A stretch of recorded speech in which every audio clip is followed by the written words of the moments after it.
Batman. Alrighty, we are live.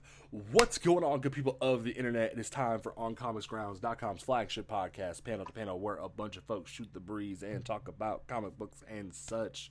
We are here live for episode 11, where we are talking about all of the news that happened and is still going on. Like, if we get some random thing that drops while we are live, we will discuss it. But San Diego Comic-Con is currently live, going on right now in California, and we are here to talk about all of the crazy stuff that has been dropping there. So, my name is James Portis. To my left, right, left, yes, left, we have Travis, the hard-working man who's in California, but not in San Diego. How are you doing tonight? Wishing I was 7 hours northwest. Alrighty, and then to my right, we have the woman who is excited about Batwoman because of all the good stuff, and is excited about other CW things that we will talk about later. And also, my favorite, my cohort in excitement that we're getting a New Mutants book that we will talk about later. Mary, how are you doing tonight? I'm chewing. That's how I'm doing. Okay. No, I'm good. I'm excited. There's, yay, exciting stuff. Yes, there's so much amazing stuff coming out of this year's Comic-Con. Honestly, I thought this year was going to be very dry and very boring because there was rumors that certain people weren't going to be there, that wasn't going to be that much talk. But then everything just started unleashing in a fury upon us, and I am just so ecstatic about what's going on at Comic-Con. So, first thing we're going to get into is that last night we had the 2019 Eisner Awards. And we are going to go through, on a previous episode, we talked about the nominees, and now we are going to talk about the winners of the Eisner Awards. So, I feel like I'm going to sneeze. Oh, God. Okay, so, first up, for Best Short Story, we had The Talk of the Saints, which was in Swamp Thing Winter Special, written by Tom King with art by Jason Babic. That was amazing. Okay, here comes the sneeze. Okay, cool. We're good. All right. I was like, it's there, but it won't come, and it's just okay. And then I am so happy for the next winner. Best single issue / one shot was Peter Parker, The Spectacular Spider-Man number 310 by Chip Zdarsky. This issue was so heart-wrenching and so like just everything, and it shows why Chip Zdarsky should have been left to be the main writer on Spider-Man for like forever, and yet like he isn't. And like, granted, I love Nick Spencer, I love what he's been doing, but this specific issue of Spider-Man showed why we should let Chip Zdarsky just write Spider-Man forever. And I think that it was well done, well executed. Did either of you read it? Because I thought it was amazing. I did not catch it. I remember flipping through it at the time. I know the base premise is, people talking about what Spider-Man means to them. Yes. All right, and then next winner for Best Continuing Series, which Mary is very happy about. I like Giant Days. Giant Days by John Allison, Max Sarin, and Julia Madrigal won. Yeah. And beat Batman, as Mary said as we were starting the stream. Because literally I flipped the screen and everyone just heard Batman from Mary. No, Giant Days, it is a very long-running comic from Boom. It's about college-age girls, sort of slice of life-y at times, but it has so much emotion and heart, and it is just an absolutely fantastic series, and this actually deserves the win wholeheartedly. So, okay. I mean, it's got like 9 or 10 volumes out right now. I don't think that look good. I've been needing to give that book a look. The other winner that we kind of figured was going to win Best Limited Series was Mr. Miracle by Tom King and Mitch Gerads. We kind of knew because of how critically acclaimed it was this past year that it was going to win, but I was like, like, does Tom King have to win all of the awards Oh, stop giving him the toy box. Now, to his credit, I stick by this. Um, freaking, I still say that Tom King has a knack for writing small characters, and I'm grateful that it was revealed that he's going to be writing the script for the New Gods movie with Ava DuVernay. So that's cool. Yeah. Was that what'd you say, Mary? I just went, eh. Why? I Why? mean, because it's just like, if Tom King is writing it, it's going to be about Mr. Miracle and Big Barda. And don't get me wrong, I like Mr. Miracle and Big Barda, but there is so much more that can be done with New Gods. I agree. That's why when the idea of doing just a New Gods movie, I was like, why just New Gods? Why not like have a Mr. Miracle movie to start you out, or a Forager? Because Forager was my pick to come out swinging as like the POV character for a big sprawling New Gods movie. That's what I'm one. yeah. I know. I'm wondering because Ava DuVernay, she loves Big Barda, absolutely loves Big Barda. So I'm honestly wondering if the movie is going to be Scott and Barda's escape from Apocalypse. That could be a thing. But yeah, I while I'm not happy that like Tom King's credit for best writer is going for Batman. I do think he is deserving for Mr. Miracle because it is a very good book, because he's good at writing small characters. Like, keep him away from events.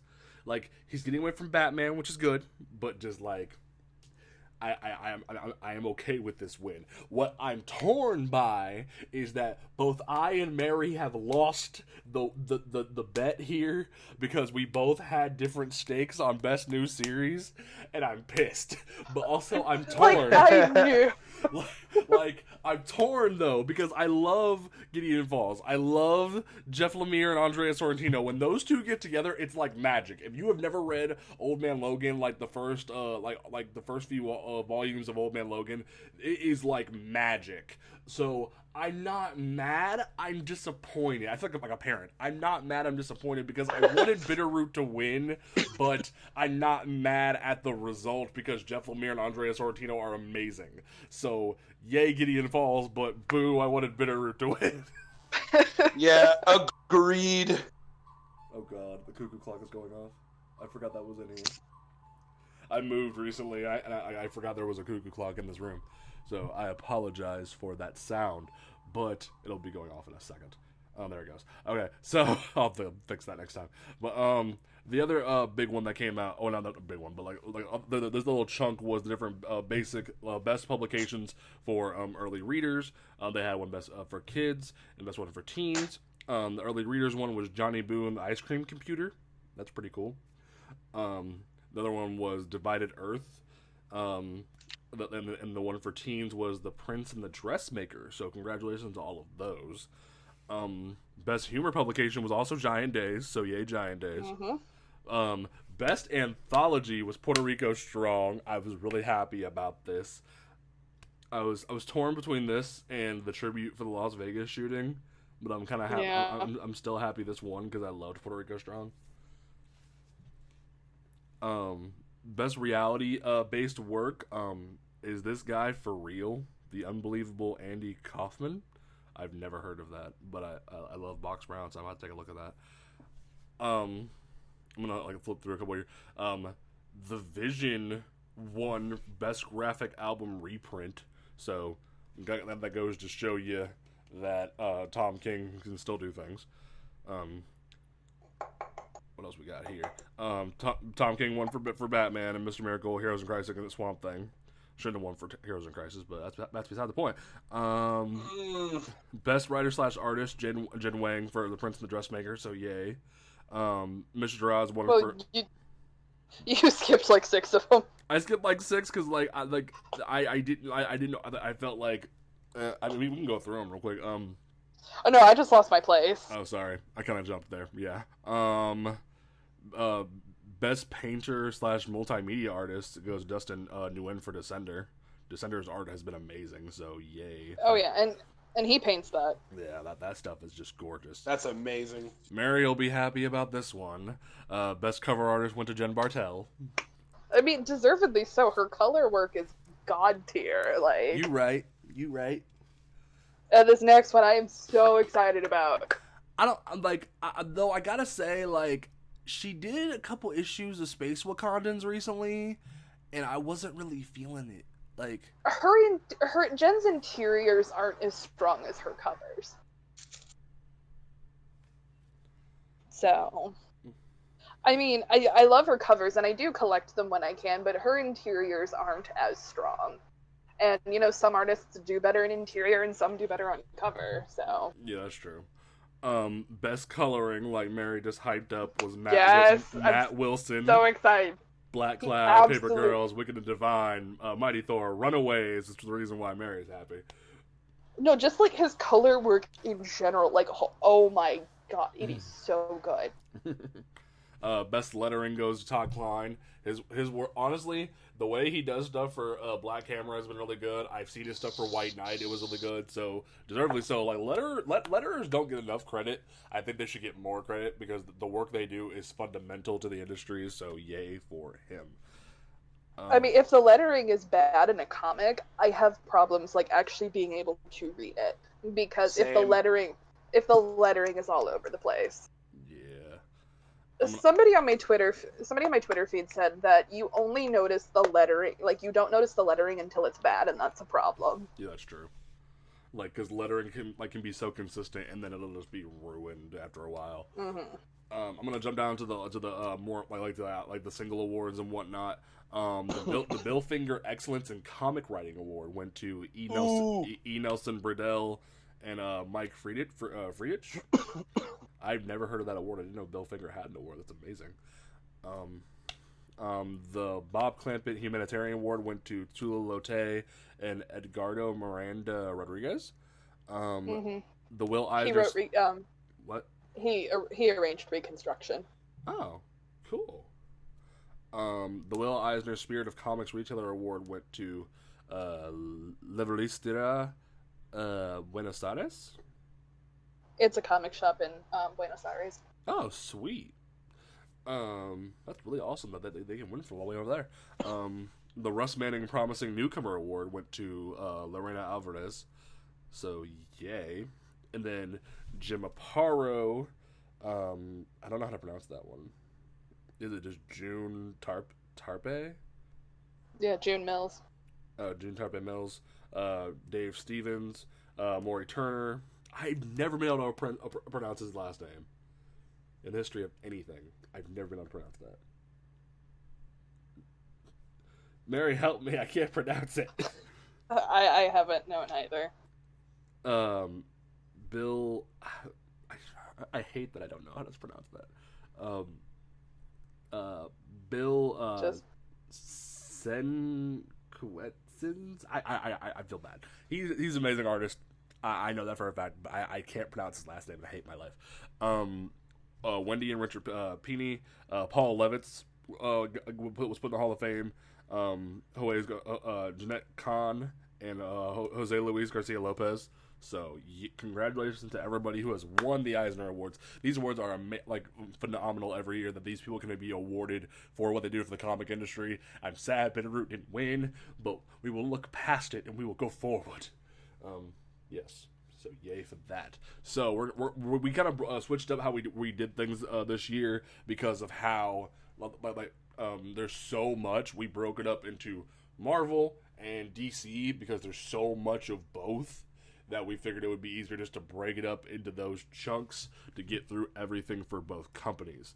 So Marvel kicked off pretty good with the announcement that Agents of S.H.I.E.L.D. is officially being canceled, not by ABC, but by Marvel after this coming season. And I guess that's fine. I hadn't really been watching anymore, so I'm not as bothered by this. Like, the relevance of a show that possibly isn't canon because of Jeff Loeb but acts like it's in canon, I don't know what to do with that. Like, am I wrong here? I think the Marvel, like, just the overall MCU, because you remember they pushed it all as this big umbrella family. I think that continuity is so messy right now. Because, you have the movies, and then you have, what was it? Agent Carter, Agents of S.H.I.E.L.D., Cloak and Dagger, Runaways. So, I mean, these 4 shows under that banner, and nobody really knows if and where they are in canon. Yeah. And then you have the Netflix shows on top of that. So, I mean, that continuity is just a mess because Jeff Loeb said that the TV shows are just going to, quote, do their own thing. Which makes no sense. Like, they reference them. Luke Cage had Justin Hammer references. They would say the New York event. And it's just, I don't, like, there was the things at Agents of S.H.I.E.L.D. that I heard about where, like, there was Maria Hill sending the carriers to go help with Age of Ultron. And I'm just like, okay, that works. The series, there's... Oh, go ahead. No, go. I was going to say there was a theory that I saw that it's, a fan theory that the Netflix shows actually take place after Endgame. Which... What? It's a fan theory. Okay. That Runaways, Cloak and Dagger, and the Netflix shows all take place after Endgame. Okay. I said, it's a fan theory at best. Like, now, to be fair, I will give it this. Like, it's not a bad fan theory because they don't they don't say the Battle of New York. They always say the event. So like, like it's not the worst fan theory I've heard, but like I'm still with Travis. Like, no. Travis, no, go ahead, man. I was gonna say at this point, I just like they're not in the MCU. Like that's just my general feeling. Travis, what do you think? I'm on the same boat, man. I don't get me wrong. I loved the Netflix Marvel shows. They were really good, especially Luke Cage. But there was so much reference to the movies that were just like turning their nose up to the shows constantly. And like for them to even take like Agent Carter, you know what I mean? Make a whole show off of Agent Carter, but I watched Agent Carter. I didn't see Cap once, but they decided to kind of just retcon her entire show and existence by Cap coming back into her life. And what's even weirder was like they made a reference to the Agent Carter TV show in an Endgame by having the Jarvis there. So like they blur the lines so much that I don't know what to do with that, man. Yeah, it feels like they hit the reset button on Endgame. Like with Endgame, they just like reset the whole thing, you know. And I don't know. I liked the Netflix shows. I stopped watching Agents of S.H.I.E.L.D. as soon as they showed Deathlock. At that point, I was like, nope. A black Deathlock with like they kind of like pulled the Smallville Cyborg with like no metallic plating, and I'm just like, okay. Whatever. Yeah, dude was just a corpse in like a ghetto Iron Man suit that would also double as an iron lung. It felt like, I don't know. I'm not upset that Agents of S.H.I.E.L.D. is gone, but I do understand that there's a lot of connection that people would draw between movies and show. Sadly, the movies just never acknowledged it until the end, literally the end. Yeah, it's a little weird.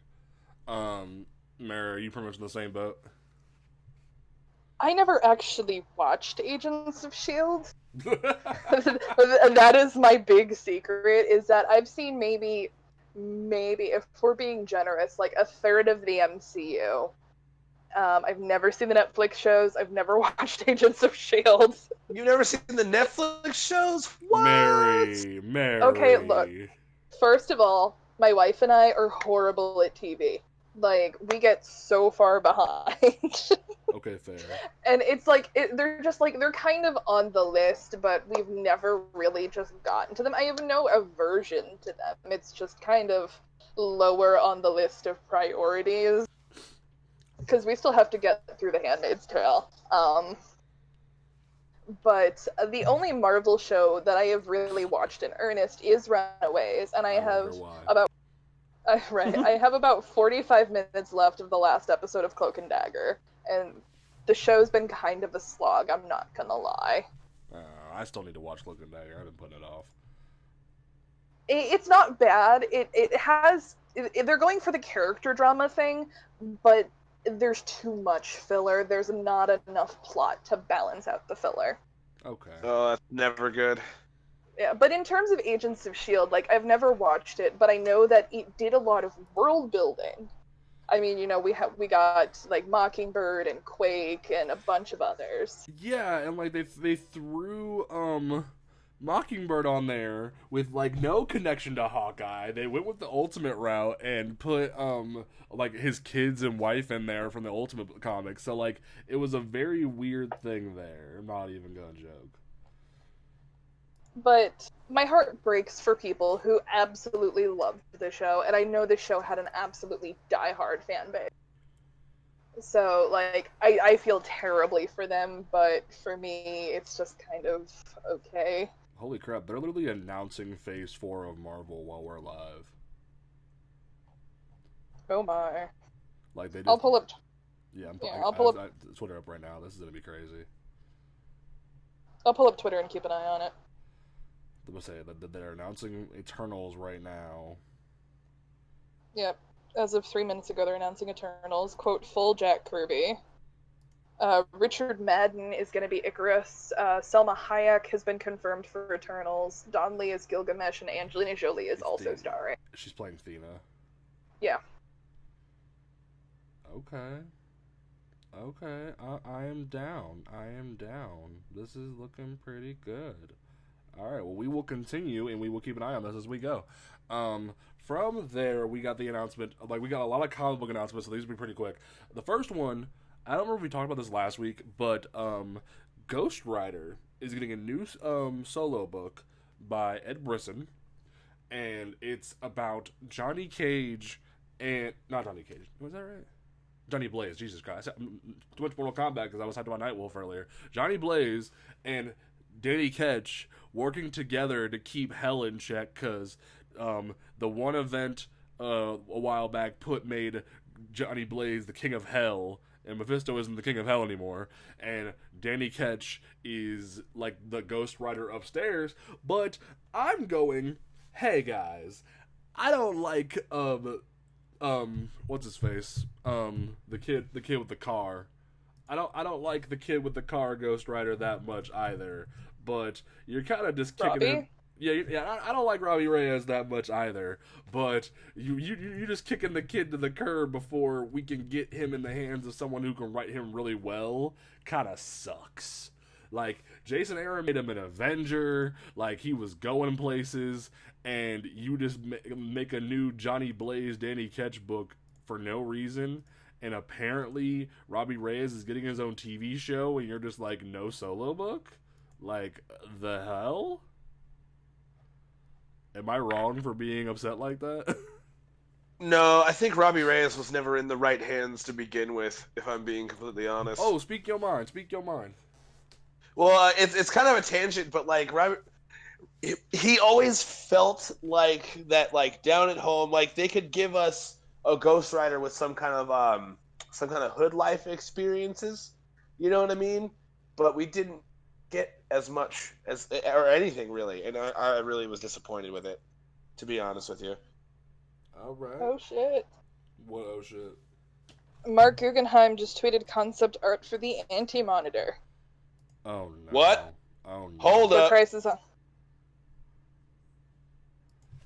So while we're talking, we're getting Phase 4, and we're also getting freaking Anti-Monitor stuff. What? The Anti-Monitor means big things, big things. All right, At you least guys keep normally. it. Yeah, you guys keep. I've got an eye on it. I'm Okay. gonna drop it in. Please, please wow. do. Okay, I kind of like that. I'm a little mixed on like just making the one monitor guide like just like it be evil like that. But okay, I dig where this is going. Anyway, the other two. Travis, I dropped it in. Okay, I'm gonna peep that. the other two books that were announced recently were Doctor Doom is getting a new solo book for the first time since Infamous Iron Man. It's gonna be written by Christopher Cantwell with art by Salvatore Laoca. I I don't know how I feel about this, mainly because of the fact that I'm still kind of upset by Slott just coming in and going, Doom's a villain again. Like, we had the whole God King Doom thing during Secret Wars, and then we had Infamous Iron Man where he was turning over a new leaf. He was trying to be a good guy. Thing literally was trying to prove that he was a villain, but still he was a good guy. And we went through all of Marvel 2-in-1 with him still as a good guy, and then Slott just goes, no, he's a villain now. And I'm like, why? Why does he need to be a villain? Why can't he actually turn over a new leaf and be a compelling character? We saw Hickman trying to make him a compelling character again during Fantastic Four and during Avengers, and then we saw him continue by Bendis of all people, and then this. And I'm just like, I'm torn. While I love like old school iconic Doom, I was looking forward to seeing him be a new character and new growth, and it's just like, eh. So, like, yay, Doom book, but I don't know. I kind of got a weird take on that, to be honest with you. Okay, what you got? Doom is memes. What? Doom is memes. Think about it for a second. Every time you think about Doom, you think about all these crazy, awesome schemes that he did, and then, like, just the crushing defeat he suffered. You know what I'm saying? When he's not necessarily a bad guy, he gets to do what he wants, and it's hilarious to see because he'll just walk up in people's faces, and I quote it verbatim, but Doom toots as he pleases. Oh, you know what I mean? Shit. What? Marvel just released release dates for untitled projects from 2020 to 2021. In 2021, right now, there are 7 films. Holy crap. Whoa. Because the release date, these are all untitled projects, but May 1st, 2020, fall 2020, November 6th, 2020, February 12th, oh, that's my birthday, 2021, wow. Spring 2021, May 7th, 2021, spring 2021 again, summer 2021, fall, and then November 5th, 2021. So there's 7 untitled projects slated for release in Phase 4 for 2021. Holy crap. That's insane. Well, this is going to keep getting better as we go along. Mary, how do you feel about a Doom book? I mean, yeah. It's the memes. Yeah. I mean, I like Doom, but to the extent that I like, other villains, kind of a thing. Okay. He's never been my favorite, but I've never actively disliked him. That's fair. Ironically, I like Doombot more. That's not fair, because that's a Runaways thing. I don't. Well, even in AI, okay. I really like Doombot too. Okay. All right. Well, the other announcement that kind of has me like, was they announced that Mary Jane Watson is getting a solo book, and I'm conflicted here, and I find myself scratching my head because, like, and I'm even going to give Mary some credit here. It's not like with Lois Lane where Lois Lane's going to go do some cool investigative shit. Like, Mary Jane, like, either she was Tony Stark's new Pepper for a while, and I don't know if she still is, and like not as in like marriage, but like assistant, and other than that, she's either like a supermodel, an actress, or like nothing. Like she's a victim. Or victim, which sucks too. So like, I don't know what really a book with her in it would be, other than like sexy covers for Marvel to sell, and even then, that's not really good, because that's just like using her as like a tool, and I don't like that. So, it's Leah Williams. So it could literally be anything. Yeah, that's true. I mean, I'm not necessarily the biggest fan of Leah Williams, but it could literally be anything. Okay. Travis, how do you feel about this? Because I don't know what to do with this. I don't like, and I feel bad for like trying to say a woman shouldn't have a book, but like, Comic books have enough Mary Sues. That's how I feel about that. Explain yourself. Yeah.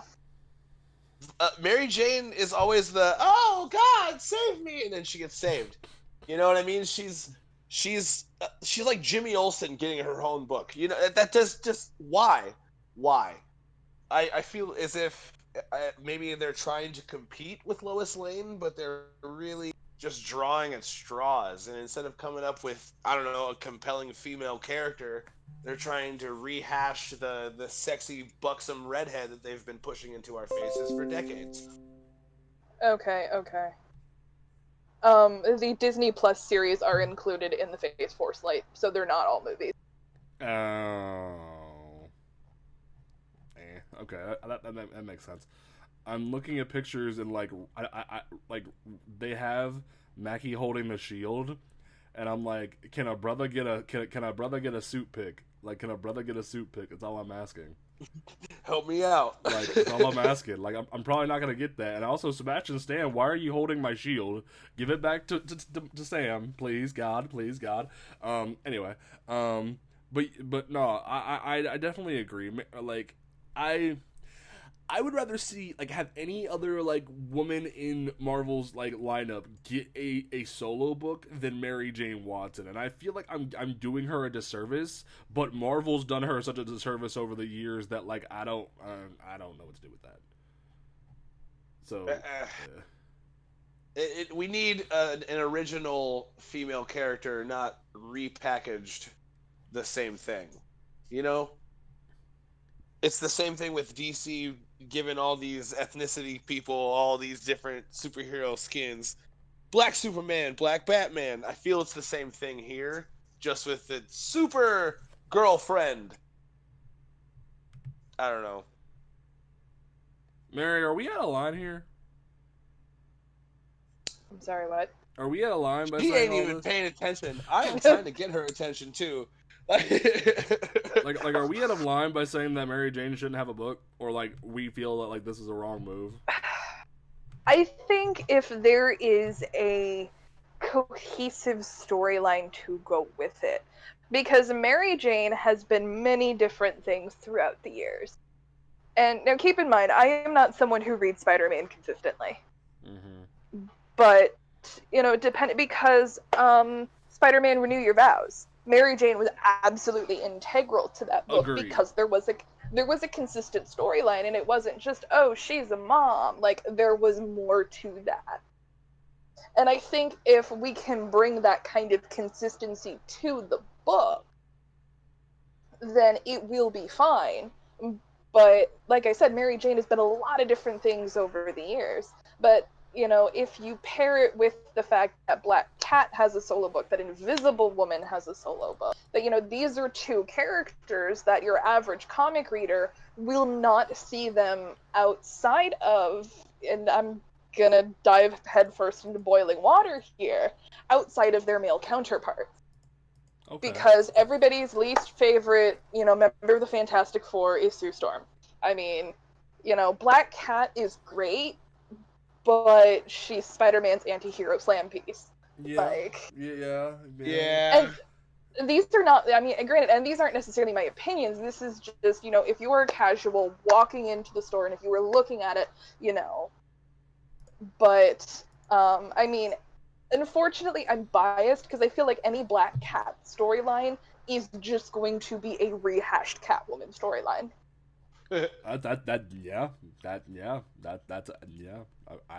You're not wrong. Okay. So, I picked up the first issue of Invisible Woman, and Mark Waid has very smartly removed her from the rest of the Fantastic Four. The kids, Reed, Johnny, everything has completely removed her from it, and I think that's a smart move. Okay. Black Cat, I bought the Anka cover, but I have not read the book. I bought the Anka cover because it's pretty. And because it's Anka. And yeah, because it's Anka. But I think for Mary Jane, if they can kind of give her more of her own personality, I mean, I'm not saying that Mary Jane doesn't have one. She has a personality, and one that fans genuinely love. Oh my That, god. she's not full of herself, but, she is confident. Um, And um, sorry to interrupt. They just revealed that the logo for Shang-Chi and the subtitle is The Legend of the Ten Rings. Oh. are they doing Mandarin? They're doing Mandarin. They may be But doing it right, feels but like. for the pun there. But yes, they're doing the Mandarin in the Shang-Chi movie. Holy crap! As long as they leave out Fu Manchu. Okay. Because that is a cringe villain based on a very racist stereotype. Agreed. It was Yep. Fu Manchu was introduced in the Yellow Peril, and to have that be Shang-Chi's father in the movie would have been bad. Yeah. I just like saw that. I'm like, holy crap! Does 10 rings mean 10 Makalon rings? Because holy crap! But that's amazing. I'm excited for it. I was iffy on the idea of Shang-Chi getting a movie, but like if they can make it compelling, then I'm all for it. That's where I'm at with it. Oh, dude, Kung Fu movie though, like it's gonna be lit. Oh, I'm excited. Okay. Dude. Well, before we get something else, because they're dropping titles like every other minute. So Jonathan Hickman, my father, my savior, the holy man, because Mary hates my Jonathan Hickman boner, and I'm okay with that. I just like ever since I first read Fantastic Four, I've loved this man, and he comes like I'm like I made this joke on Twitter today. I'm like heading out the door. I'm like, bye Kelly Thompson, bye Ed Brisson, like bye Matthew Rosenberg. You didn't do X-Men right for me. I'm gonna go now. And then Aquafina's gonna be in Shang-Chi. What?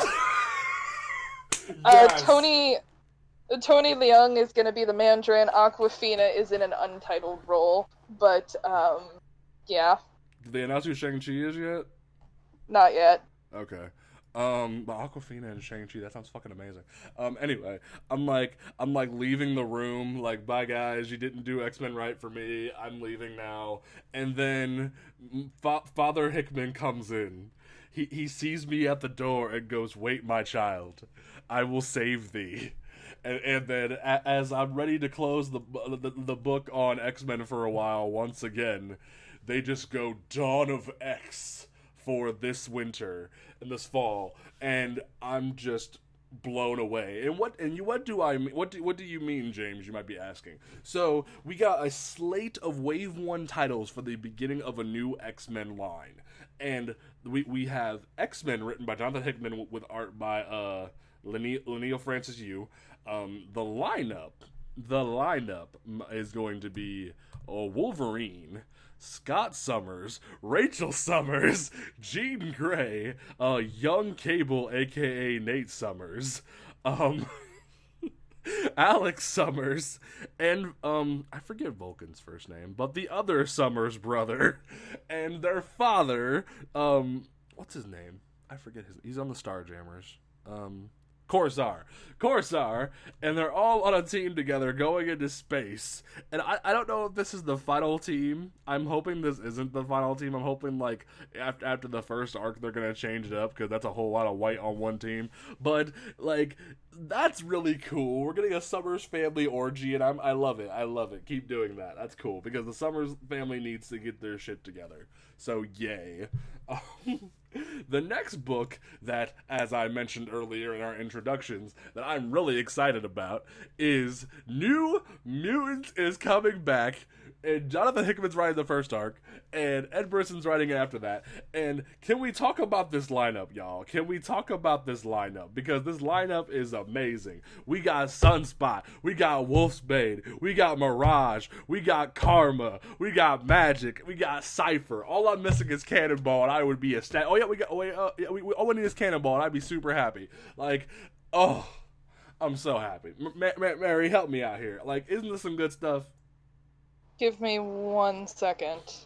You're supposed to be gushing with me. Why aren't you gushing?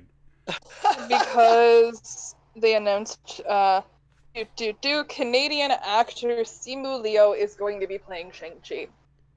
I have no idea What? who that is. Canadian actor Simu Liu is going to be playing Shang-Chi. All right. I don't know what else he's been in, but okay. That's dope. How do you spell his name? Because I am not getting it right. He's on stage right now. Simu, and then the last name is Leo, and Liu, like Lucy Leo. Here we go. Well, dope. That's some good stuff. I can see it. Yeah, he looks like a Shang-Chi. I'm digging it. He definitely They looks just like... gotta give him... He's that man-dark bowl cut. That's all. Oh, God. Oh, that's not gonna happen. Mary, Please? gush with me. Okay, New Mutants. I'm very excited. I'm always nervous because my favorite is like C- listing because I love Karma, and I'm glad she got out of Rosenberg's murder fest before it was over. Yes. Oh, God. I'm just glad she survived his murder fest. Why are you killing everyone? It doesn't make any sense. Clouds, I liked man. New Mutants Dead Souls because that's the last actual New Mutants book we got. Yes. But it's good to see most of the original team back together. Yes. With unfortunate additions. What do you mean unfortunate additions? Ilyana was not on the original team. Okay, yes. But Ilyana is like in the zeitgeist of like partially being part of the New Mutants. She is like the New Mutant now. I know. I'm yeah, just like being, she was on like the Utopia team of New Mutants, so I accept her. I'm being difficult, but it's good to see the team back together because without without some of these members, it doesn't feel like a New Mutants team. It's not like the X-Men where you have rotating members. For any like New Mutants storyline, if you want to sell it convincingly, there have to be at least 2 members from the original team. Yes. Versus with Dead Souls, where it was like Ilyana, Well, it was Richter, Ilyana, and what's his face? Well, Ilyana was on the team. Karma's the one who got them together. Yeah, you're right. Karma's the one who organized it and paid for everything because she's super rich now. And Danny was in the book very briefly. That WandaVision logo looks horrible. They just posted the logo for WandaVision, and that looks horrible. Who designed this? Go back to the drawing board. Like, no. Like, I know it's already a stretch to put like Wanda and Vision in a TV show together, but like that logo, fam, like I kind of get it if the rumors are true that it's going to be like a period piece of like Wanda creating a new reality, but like why though? That's my response to that.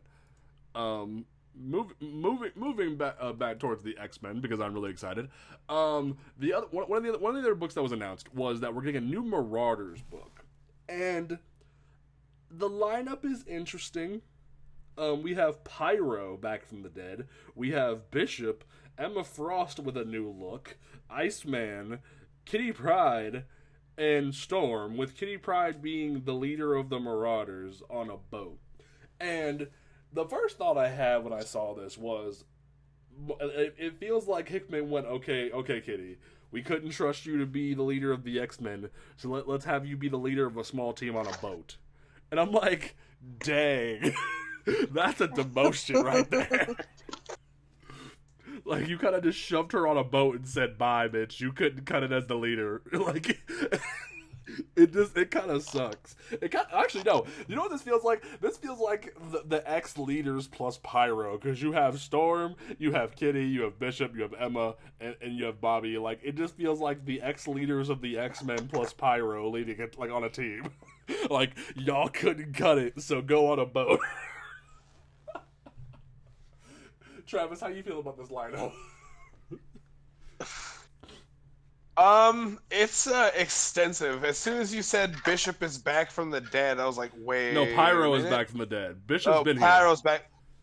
Okay. Wait, even then, Pyro and Bishop on the same team is a bit wild, don't you think? A little bit, a little bit. A little bit wild. Oh my god, hold up. I closed the agenda by accident. How dare you? I was frantically trying to go back and closed it. I was like, oh no! I made it worse! Honestly, I'm kind of like excited to see the dynamic with Pyro and Iceman. That's something I haven't seen in a long, long time. Last time we saw that was Last Stand. Yeah, straight up. You should have never left school. Like, no, stop! Don't do this here. This is terrible. So,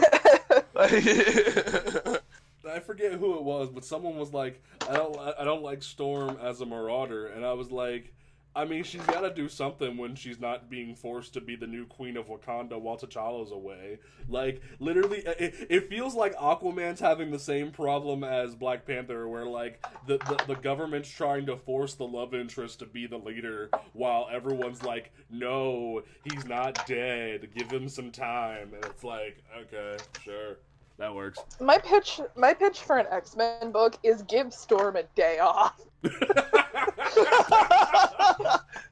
That's my pitch for the book, is, just, one issue, make it like, a 60-page, 80-page special, and just give Storm a day off. Like, I don't care if it's 60 pages of Storm, like, reading in a breakfast nook, but I think she's earned some time off.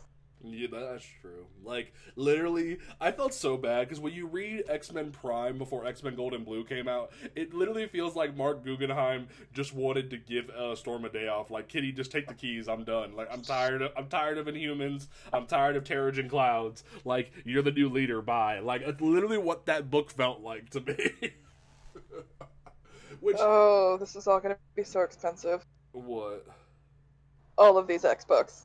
Yes, it is, because, like, literally this is the first time in a long-ass time that I've been on board for every X book. And the weird thing is, we haven't seen a single solo title X book yet. We've only seen team books. And that it has me excited that we might not get no oversaturation of Wolverine. We might actually just get quality X books for a hot minute, and I'm kind of excited about that.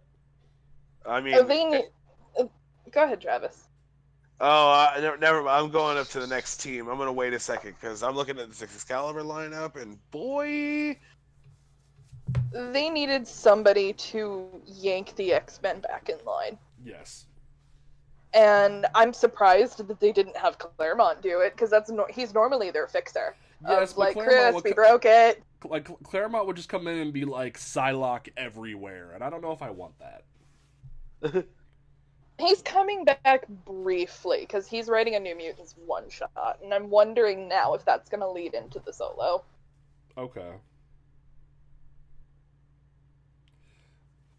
Okay, so why does the Loki letter, like the Loki logo, look like somebody just went through, like, Google Images and put some random letters on a screen?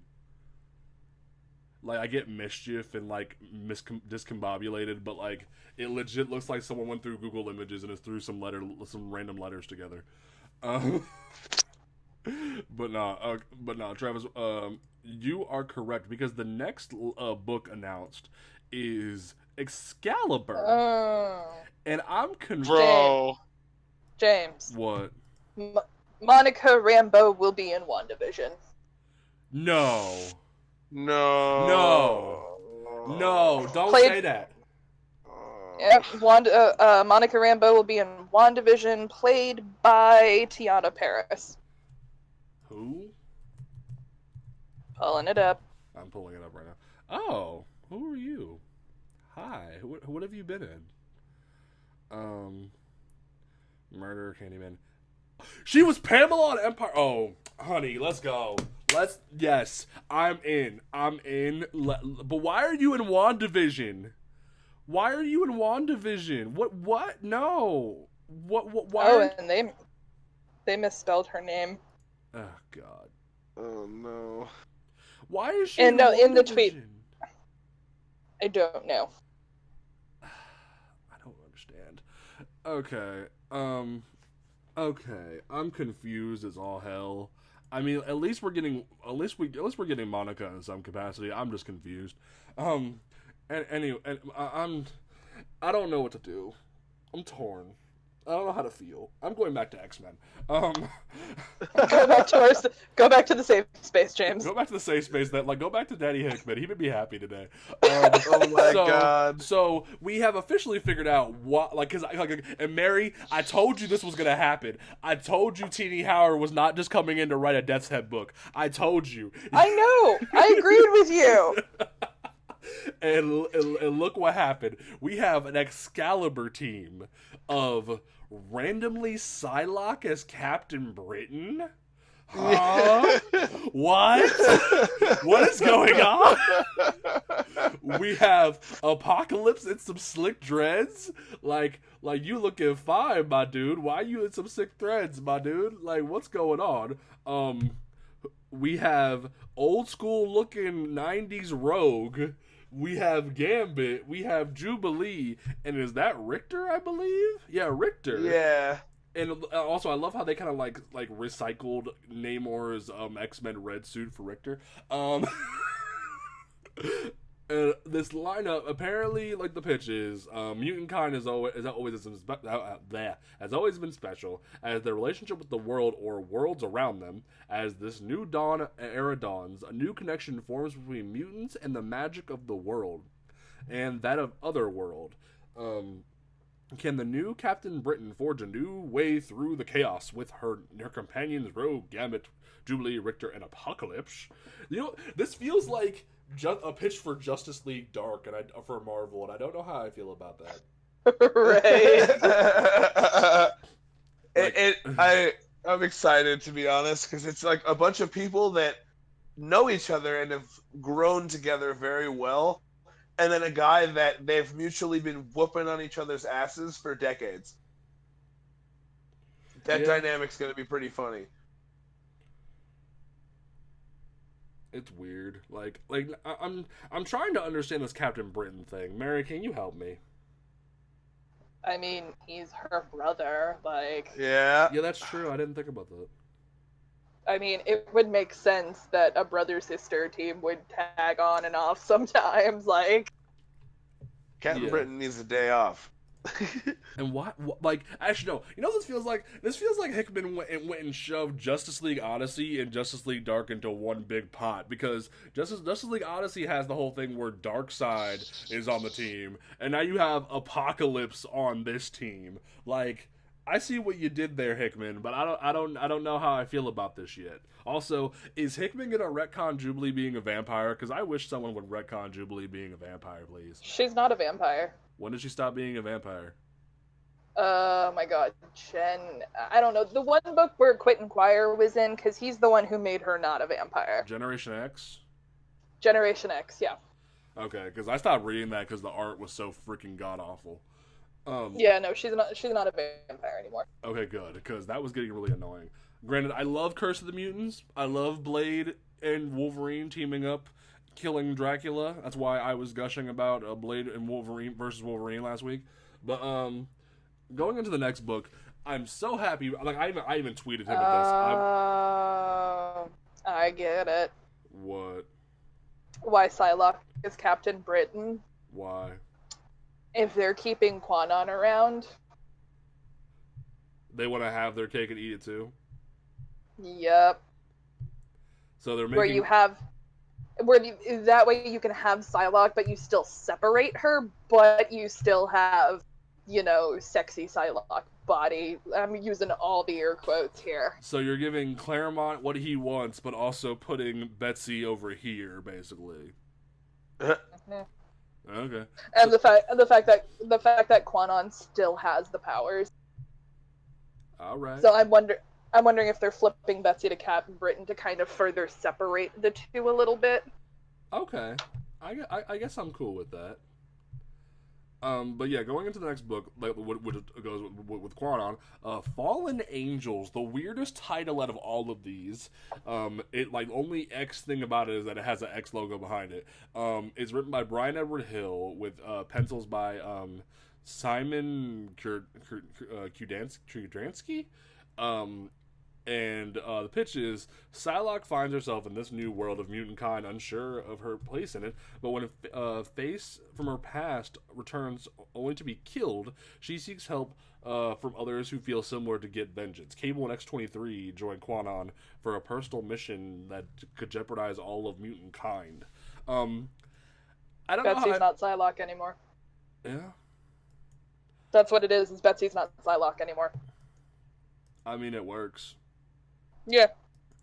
I don't know how I feel about them just shoving X-23 onto a side book, but like I don't know. With I don't know how I feel about Sexy Cable. I don't know how I feel about that. I've been mixed. I've been mixed about Sexy Cable ever since Extinction, because literally issue 1 of Extinction is kill old Cable, bring in Sexy Cable, and it was stupid. Like, and ever since they brought in Sexy Cable and he's been on X-Force, I've just been like, okay. I feel like Brian Edward Hill wanted to write The Outsiders, but with mutants. Okay. That's okay. Well, I mean, if you look at the makeup of Batman and the Outsiders, and if you look at Fallen Angels, I feel like they're both just the Outsiders. Holy crap! God. The next Doctor Strange movie is being called In the Multiverse of Madness. Okay. It's gonna be a horror movie with Doctor Strange. I'll believe when I see it. Okay. So that means Nightmare is gonna be involved somehow. Alright. I'm down. A little weird, but alright. And then and then the last book on the lineup. This lineup is so ass backwards and awesome that I don't know what to do with this. Like, literally, we have Jean Grey calling herself Marvel Girl again and wearing the old Marvel Girl suit. We have Domino, and apparently those two are going to be leading the team. We have Beast, Colossus, and Wolverine. We have Quentin motherfucking Quire, my boy, my child. I love him to death. Ever since Schism, I have loved him to death. We have Sage back from left field. Hi, Sage. How you doing? It's been a while. And we have Black Tom. I think he's the brother or the cousin of Banshee. And I'm just like, what in the world is this lineup for an X-Force book? Like, this feels like the discount version of that Astonishing X-Men book they tried to launch a while back that got re-teamed early on. I mean, it's Benjamin Percy, so yeah, that's why I was sold. The minute while the live tweets were coming out and I saw Benjamin Percy on X-Force, I was immediately like, I'm in. I don't care what it is. I'm on board for whatever Benjamin Percy's putting out. And then they go, it's this weird ass lineup with my child, Logan, and everybody else. And I'm like, I don't know what to do with this. I still can't get over this main book X-Men lineup. I can't. What, the Summers Family Orgy? Yeah, I can't. That's what I'm calling it. I'm calling it the Summers Family Orgy, because that's literally what it is. Like, they dug Vulcan out of whatever jail cell he was in. They literally brought everybody together for a Summers Family Orgy. Like, all you're missing is Nate Gray, and well, technically you have Nate Gray, but like actual Nate Gray, and you would have the entire family. And actually no, you need Nate Gray and you need Madeline Pryor, and then you have everybody. Oh God, no. But no. So here's my question about this new line of X books. Yes. How long do we think this is gonna last? Okay. Because I've Marvel has turned into a trade publisher. I mean, Marvel and DC both are getting there, but Marvel has become a trade publisher. Okay. And most of these books don't seem to be making it past 20 issues. So that is my question for the two of you, is how long do we think this is going to stick around? Travis, I'll let you go first. It's kind of a tough one for me. I feel like some of the really obscure ones might drop off the map rather quickly. And when I say rather quickly, I mean like Immortal Men quickly, like 6 issues deep. Ooh. Woof. Ooh, woof. Yeah. Woof. And I say that because there's in this wave of Hickman X-Men, there's going to be that one non-Hickman X-Men book that's going to stick out, and it's going to make everything a little awkward. You know what I mean? It's Mary already knows which one it is. Because it's the one that I absolutely want and love, it's gonna be the one that takes New Mutants is not gonna go first. No, you know who's gonna go first? And I hate it because it's Brian Edward Hill and I love him. Fallen Angels is the first one on the chopping block. And the reason why I say that is because it's already tooled with only being 3 people. It's already tooled to be a limited series / mini. Like, they say it's ongoing, but it's already like 1 foot out the door. It's that, and it's Marauders. I gotta be that person. Where the hell is Gabby? I mean, like, she's been around for years at this point. She did, fam. Like, you can already put the nail in the coffin. Like, she did. Like, I know. Like, I was already thinking about it too because Ian mentioned it earlier today, and I was like, as like, I think, like, and there was a picture released today of Jean, Kurt, Emma, and a couple other, like, Black Tom, Apocalypse, a couple other people. I think, like, a new mutant version of the Hellfire Club is going to be running things with, like, Kurt as a member. I can't find the image again. It was only the header of an article on comicbook.com. I can't find it again. I think there's going to be a new Hellfire Club running things, and I think Kurt's going to be on that. And I think Gabby's gonna be dead because as much as we love Gabby, as much as we love our honey badger, I think Hickman realized what I've been realizing for a hot minute is that there's too many Wolverines. As much as we love Gabby, the minute regular Logan came back, she wasn't long for this world because there's not enough room for 2 X-23s, and that's what an old man like Hickman's gonna say. Yeah. And I hate that so much. But I mean, like, that's the thing that hurts me is, like, when was the last time, and pardon the pun here, a New Mutant came around that was so well received? When was the last time that happened? Laura. Oh, the 90s? Laura. The last time that happened was Laura. It was X-23, and she only slid in because of X-Men Evolution, and then they put her in the comics. She had the Harley Quinn effect, where she was started in X-Men Evolution and came into the comics because everyone loved her so much. They were happy to see a female Wolverine, and then when when All New Wolverine was going on, and they had Gabby, it was this brand new, refreshing thing, because we didn't think that Logan was coming back. We all thought old man Logan was going to be there, Laura was going to be here as Wolverine, and Gabby would be the new X-23 until they announced Logan was coming back, and they kind of, like, slid her the Honey Badger name real quick. I know, granted, Tom Taylor wrote that name, and I love it to death, but the writing's on the wall there, Tom. You were told to give her a name, to give her separation because Logan was coming back. It's obvious. So, like, and it hurts because I don't want her to go away, but I know she's gone. She did. Like, she's going to be the first one dead. And that sucks. And see, that's always been my biggest problem since the X-Men kind of expanded out into the 90s, is that it became everybody's toy box. Yeah. Is that, you know, any writer would essentially be like a kid, sat down at a toy box, and they'd reach in and pull out all their favorite X-Men, and then that was the team. Ooh, they showed the Black Widow logo. Very stock and metallic.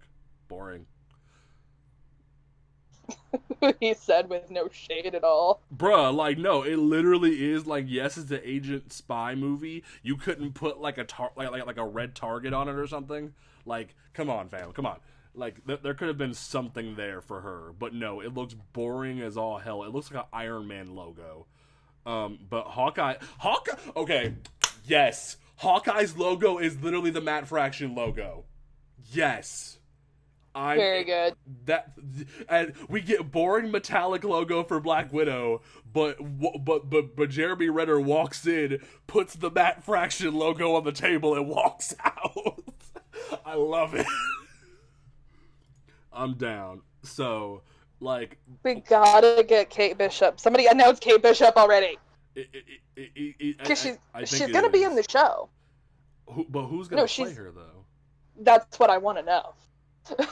That's what I want to know. Yes, like we need to know that. But back to the point at hand. I'm speculating right now. I think what's going to end up happening it's the same thing is going to happen that happened during the Heroic Age / Siege, where X-Men, New Mutants, and Excalibur and X-Force. Well, actually, no. X-Men, X-Force, and New Mutants will stay around. Excalibur, maybe. But Fallen Angels is already a mini. They can say it's ongoing, but it's a mini. I can already tell you that from the jump. And then Marauders is probably gonna be canceled after like 6 to 8 issues. It's not gonna last long because it doesn't have X in the title. It's not going to last long, and I feel bad for it. But New Mutants, X-Men, and X-Force have the best chance of surviving because the Summers Family Orgy isn't going to last long. They're probably going to put a decent lineup, if not the Uncanny X-Men lineup, like the iconic Uncanny X-Men lineup in there, and then just push it in a boat and let it go away. But like Marauders and Fallen Angels are long for this world, and that's sad to me because I like the premise. I love the idea of like giving Quanon some of her own legs and letting Sexy Cable be a thing and letting X-23 still be a thing because I love Laura, but I don't think it's gonna last long. And like, am I wrong for saying that? No. No, and I think that's the problem when you bring in these, older writers like Hickman. I'm not talking about his age per se, but his career. These long-running guys is that, they have their head set in a certain time period. And I think with Hickman, pretty much anything after the mid-90s, we're probably not going to get it. Yeah. And that's the unfortunate thing about the X-Men, is that that's the last time they absolutely dominated the market, was in, through the end of Uncanny through till the 90s relaunch of the X-Men. What in God's name just appeared on my screen? Thor 4 is officially titled Thor Love and Thunder. What? Okay. What? Is it gonna be him and Valkyrie? I hope not, because that would crush all the Carol and Valkyrie shippers. Don't dive headfirst into boiling water here, James. I'm not. I said it would upset them. Like that would lose Marvel a bunch of money. But they also just confirmed the lineup for Marvel What If.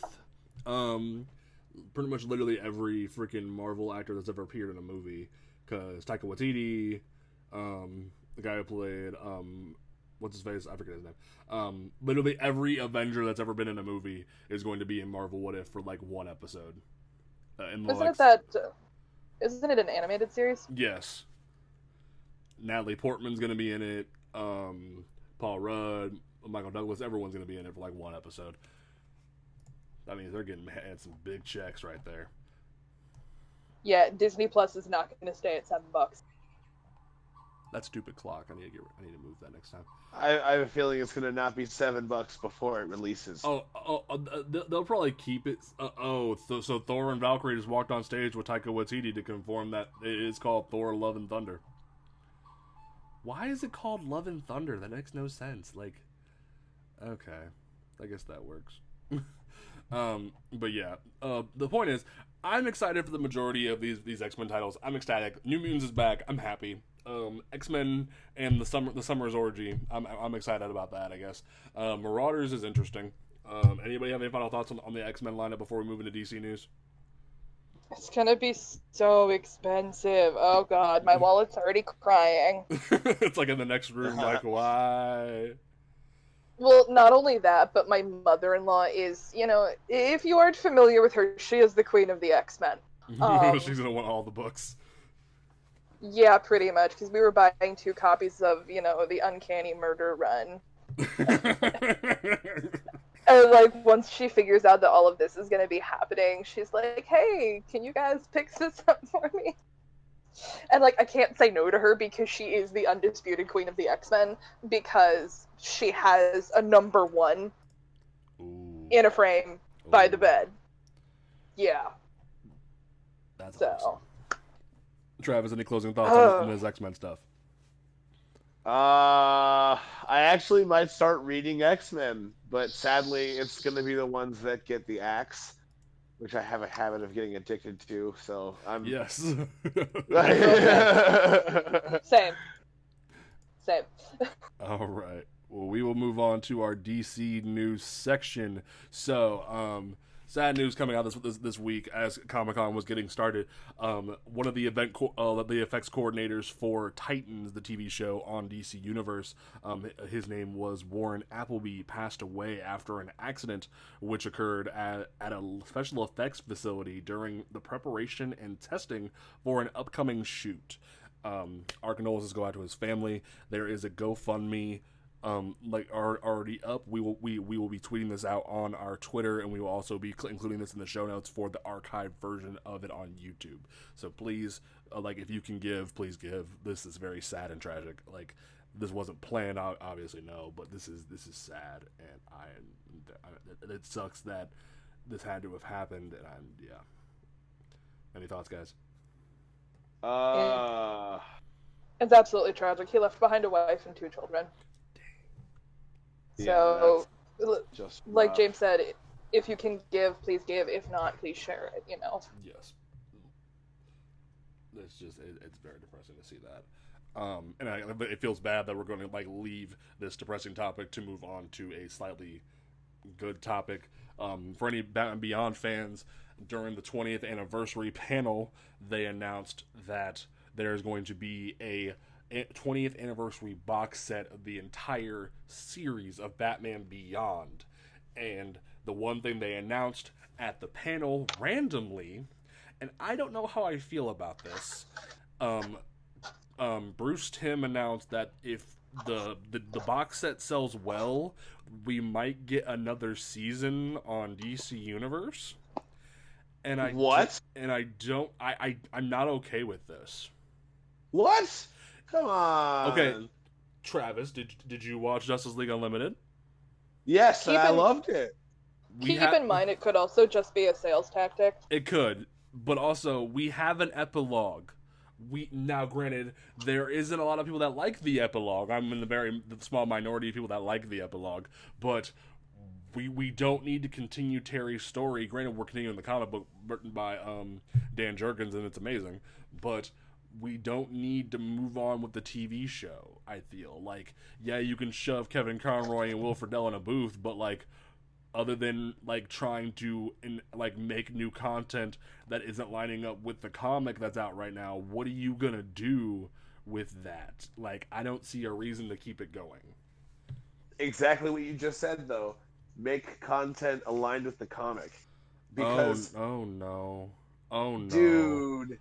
Ra's al Ghul, Damian Wayne would be so sick. No. Oh shit! Oh shit! What? Uh-oh. Shit! Are we talking about the same? Shit. Are we talking about the same thing, Mary? Because I see Natalie Portman holding. Natalie Portman is. I see Natalie Portman holding a hammer. Yes. Natalie Portman is Thor. Natalie Portman is holding a hammer on stage right now. Love and Thunder is based on Jason Aaron's Mighty Thor run. Natalie Portman is Thor. Motherfuck yes, dude. I knew it. I knew they were gonna square her away. I knew they were going to sign her a check. And everyone told me I was wrong. Everyone told me Natalie Portman was done. But the minute you saw her at the red carpet, even though it was archive footage for Endgame, the minute you saw her at the red carpet, you knew someone had did the same thing with Gwyneth Paltrow, where they signed her a check and said, "Please come back. We're sorry." Patty Jenkins is happy over at DC. Can you please come back and do something for us? I knew this was going to happen. I knew it. I'm excited. Yay. She's holding a hammer. Yay. I wonder who they're going to get to be, actual Thor. Unless we're House of Blood, we got Natalie Portman, which I am also okay with that. Oh. Apparently that wasn't the real logo for Black Widow. They just revealed the real Black Widow logo, and it actually looks kind of cool. I'm okay with that. I just texted my wife, and she said, "Holy shit, we might have to go see that." Natalie Portman is holding a hammer. Bro. Holy crap. That's exciting. Wow. I can hear like the anguished cry of fuckboys.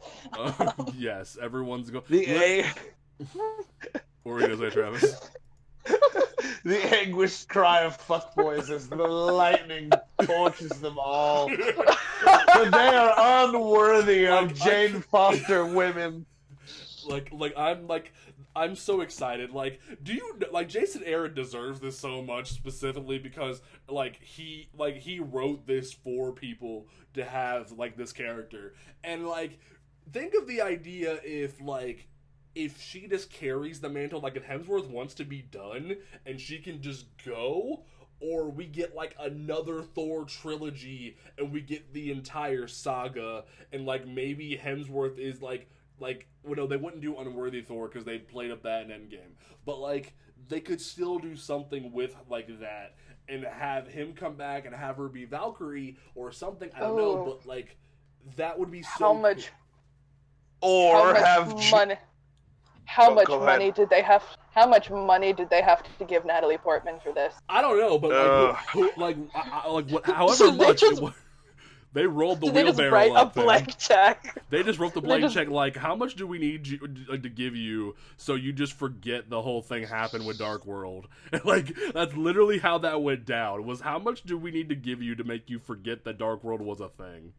I really want her just to kick the shit out of like a Thor Odin type of character. Oh, I need this. Like, this is gonna be great. I'm so excited.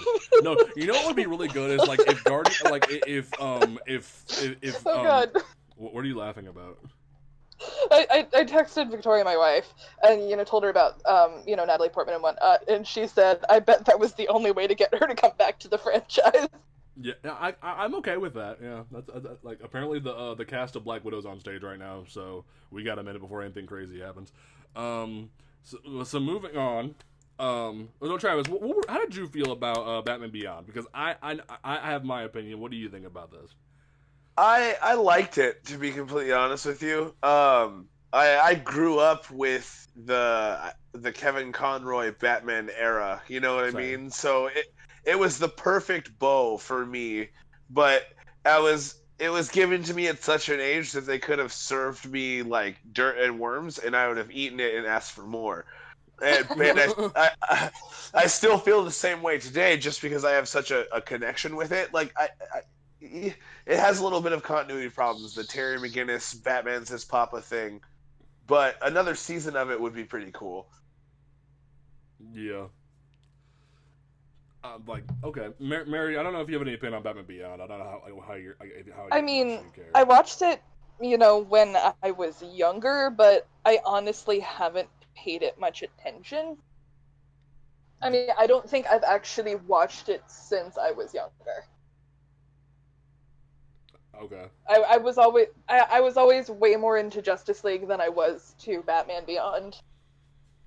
I don't necessarily think another season is necessary. See, that's where I'm at. I mean, I feel like it might be a Spaceballs 2, the quest for more money type of thing. Yes. But I mean, they're gonna do what they're gonna do. People seem to respond well enough to Young Justice coming back. So. Okay. Personally, I think it's a sales gimmick that, oh boy, if you guys buy just enough, oh no, we fell just below the mark, kind of a thing. I think it's a sales gimmick. Okay, that's fair. All right, well, from there, we're going to move on to the big shocker before all this Marvel news dropped that kind of had me and Mary, and I don't know how Travis felt about this because he was at work, but like me and Mary up in a big old happiness thing. So, at first, before today, last night it was announced that Brandon Routh was going to return to CW.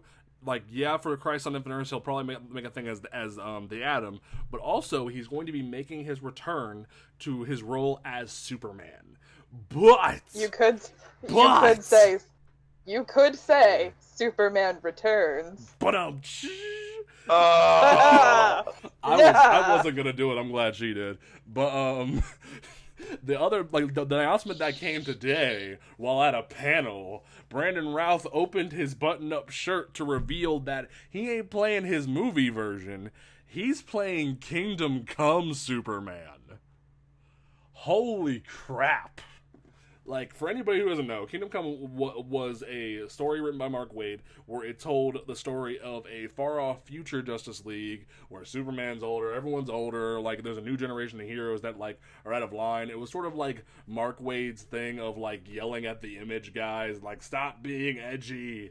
And, like, it's this amazing story that, like, everyone holds up as one of, like, the masterpieces of DC. And I don't know how I feel about Brandon Routh being Kingdom Come Superman. I'm torn. I mean, he has aged. He has aged.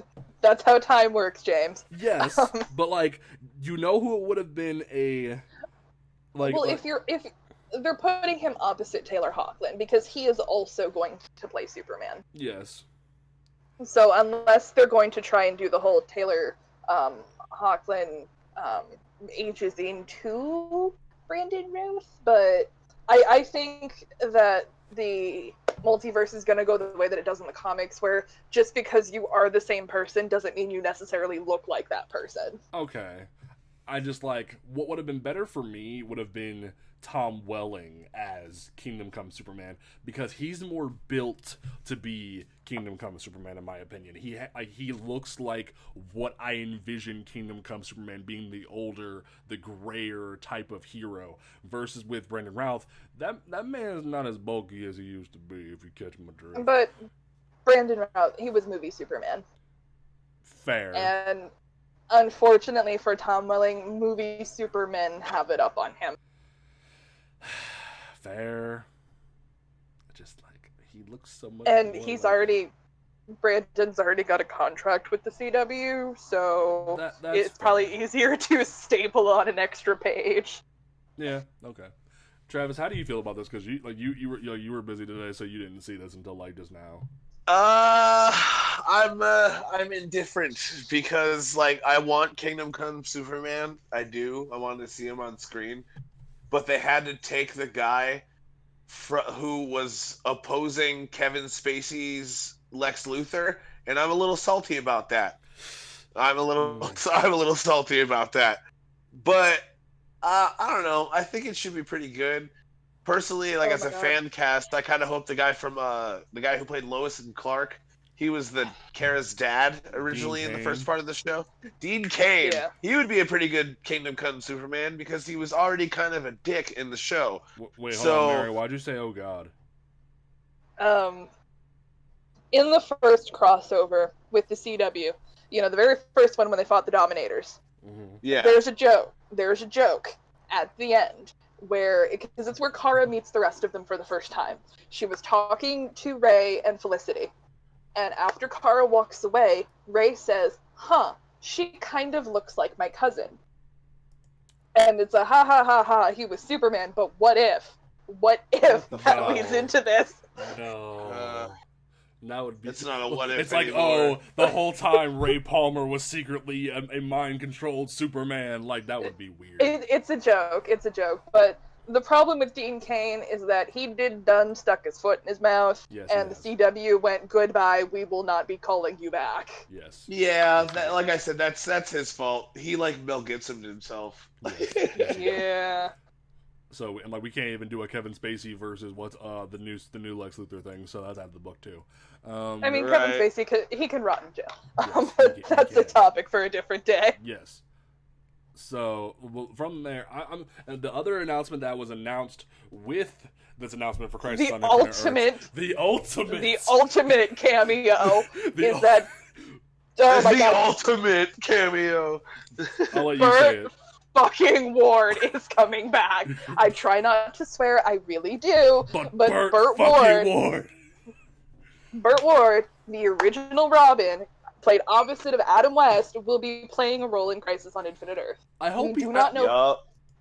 do not know who he will be at this point, but he will be playing a role. I want him to at least be like Dick Grayson, old man. Like, don't just old be. Man. Oh God. I almost said it. Don't you do it. Don't you do it. I know what you're going to say. Don't you do it. But he already did. But like, like I hope you do that for him. Like don't try to shove this old man in some freaking like fairy shoes. Don't do that to him.